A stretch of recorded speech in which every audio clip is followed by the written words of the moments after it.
Hello, I'm Yolanda Clark, the Alumni Relations Officer at Yorkville University.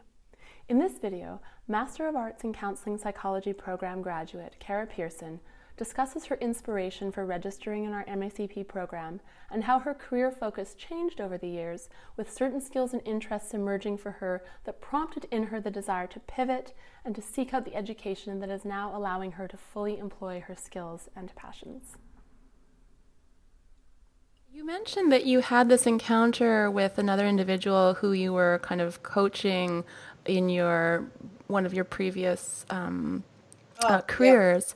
Yeah. And that sounds like it was, you mentioned that was sort of a point of departure for you. It really sort of flicked the switch for you. Were there any other kind of people in your life that particularly inspired you, or that you can sort of think back to and recognize that maybe they might have had some input into the path that you're on right now as a therapist?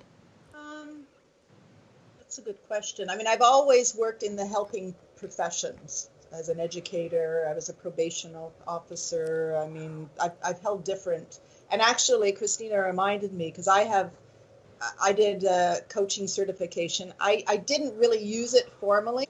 I wonder, coaching wasn't enough, for example, but what else is there? We never, as I said, we never got to meet, but there was that sort of happening. So there was sort of that group. In terms of people that I was working with, because I had been living overseas for years, and a lot of my friends and network is overseas. It didn't come from them so much, to be honest. It was really something internal. And I was having more discussions back here with my friends, my few friends that I have back here. But I did reach out during the time when I was also talking to Christina. Part of my work as a humanitarian worker, going out to different emergencies and crises, we had to, if it was a serious emergency or conflict, we would actually have to talk to a counselor before we went. Potentially when we were out there if we wanted to, and then when we came back.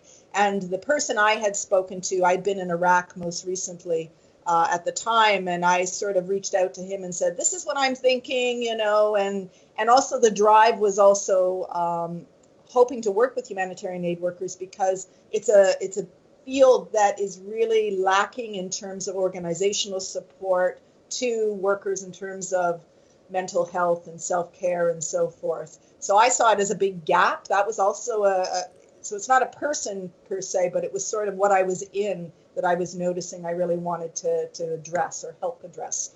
I'm not right now, but that was sort of a real sort of impetus for me. So Wonderful, wonderful. Do you see yourself possibly kind of taking steps to create a niche more in kind of conflict situations? Political conflict situations?